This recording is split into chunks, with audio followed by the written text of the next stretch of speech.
Going on, everybody? My name's Kevin. I guess I'm going to throw this video up on YouTube. I think I may call this channel Part-Time Philippine Expat or something like that. You know, I've been hearing a lot of things about the Philippines. Well, I heard about it a couple of years ago.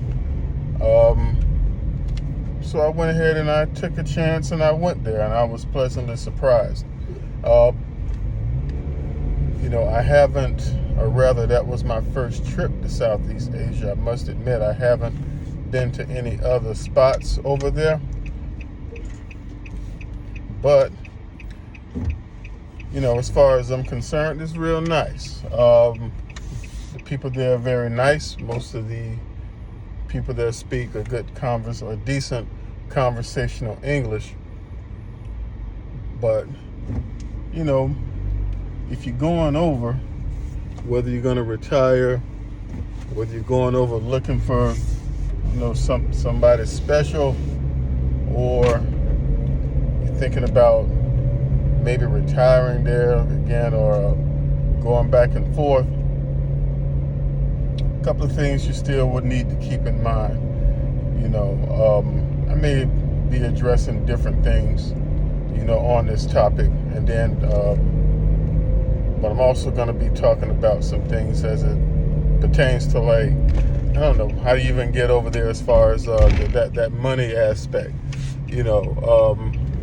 In fact, I think I'll just start with that. When it comes to money, that'll be your biggest problem. Again, it's about 8,000 miles away. It's on the other side of the world. So you won't see a whole lot of Americans there. And if you're a brother, you know, a black man, you definitely won't see a lot of black men over there. It's expensive. It's an expensive trip. Well, expensive is relative. You know, I would say that, and I live in South Florida. So, you know, if you want to just say go to the DR, you know, or the Caribbean or something like that, then, you know, it's a less expensive ticket. But if you want to travel over there, you know, and for the most part, when people do travel over there, you know, you're probably looking for something or looking for someone, you know, and if that's what you're doing, then, you know, so be it. You know, I mean, to be honest, that's what I did. So if you decide that you're going to go over there, I would say if you're, you know, stay as long as you can, you know, I would say give it a month. You know, if you can't stay for a month, then I would say less than that. You know, whoever you're talking to or something like that, you know, it's kind of like taking that, looking in the fridge and getting that last sip of a pitcher, you know, that last sip of water, that last sip, you know, of juice or something like that. You know, all it does is make you mad. So I would say if you're going to go, try to stay at least a month. Stay as long as you can. There's another guy, I saw his video channel called Fly Me to the Philippines, you know, and he recommends when it comes to like spending money there, take it like $1,000 a week, you know. But to do that, if you're going to do something like that, then you're really going to be going all out. It's not very expensive when you get over there, but things can add up pretty quickly. You know, if you're a drinker, drinks really aren't that expensive. I'm not a drinker, so that wouldn't apply to me.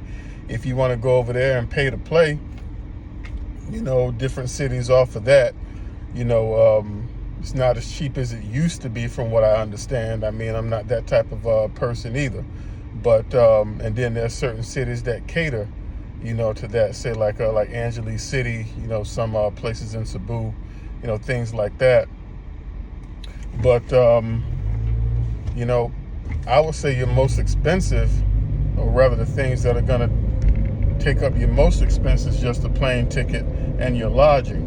You know, that alone can run you around, I would say, at a max, maybe $2,500 if you are picking, someplace that's really nice, like a nice condo or something like that. And the plane ticket prices, that depends. It just depends on the time of the year, your carrier, things like that.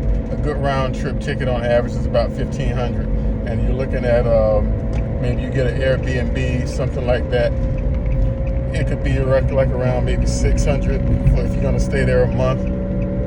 Kind of like how it was back, 20 years ago when you were renting a place here in America. For a one bedroom, you can get a lot cheaper, like staying at like a hostel or something like that. That can be like $12 a day, maybe $22 a day, something like that. But then you'll be sharing space. And if you want to bring someone back with you, you're talking to somebody, then you're not going to get any privacy. So you're looking at spending maybe $30, USD a night. You have the same price as a hotel. Sometimes, depending on the time of the year, it can be cheaper, but it has gotten more expensive over the last couple of years. But it also depends on where you are as well. If you're in like maybe the middle of a city, it's gonna run the price of a hotel would, and like a hotel, sometimes if you're in America. But if you pick some place that's out of the way that people rarely visit, or depending on the time of the year, you can get some good deals, but my suggestion is, mark up about $2,500 for your flight, a round trip ticket, and a nice place to stay, something like that. And once you got that settled, then the rest would be as far as food goes or going out and things like that. But that's what I say about that. Now, if you're looking at particularly a lot of the guys who stay over there, they're usually they're older. They have pensions, ex-military, they have Social Security, something along those lines. Whatever you're getting from your pension or Social Security, it can keep you over there, because if you're going over there to stay, you can get a place for a month around $60 to $80. Of course, it wouldn't be maybe what you're used to having, back in the States. Again, I'm from South Florida. The same heat that we have here, that's in the Philippines, 80, 90 degrees, or more year round and humid. So that doesn't bother me as much. But the thing that we have here in the States, we got AC 24/7, and we don't have brownouts, something along those lines, like where every couple of hours you may lose, electricity or something like that, depending on where you are. Usually in a condo, even if there is a brownout, they have emergency generators, so every time I've stayed, I've never lost power, and I had that AC, or aircon as they call it over there, running 24/7, but if you're there, to live, to stay, you can definitely find you something that's cheaper. If you're in the mountains or if you're in the coastal area, something like that, then, in that sense, you can definitely find you something that's a lot cheaper, than that. But I've only been there as far as visiting. So every time I've gone, I've stayed a month at a time, and the prices vary. And, you look around, things like that. Or if you're talking to somebody over there, you found you a little friend, you can have them help you out as well, and they can search, as well. But my thing is to give you that flexibility. What I would suggest that for any guy, try to get some work that'll free you. Some other guys that come over there, they're digital nomads. And what they'll, so we've heard of them before. They work online, primarily doing things. In my past life, I was an academic. I was a teacher, but then I started an appliance repair business. So I fix appliances, washers, dryers, refrigerators, things like that. And that's going to be my other channel where I'll be talking about fixing appliances, things like that. But if you have your own business, that will free you. If you have a trade, that will free you. So particularly now with the way AI is doing, anything that you're doing, if you can foresee in the future that AI is going to come along and take that, you should be looking into training. And one thing that AI will not be able to do, although it will be able to computate a lot of things faster, it can't do too much with these hands. All right. So when it comes to, like again, appliance repair, which is what I do, or plumbing, being an electrician, those trades that we definitely need, and we have a dearth of that.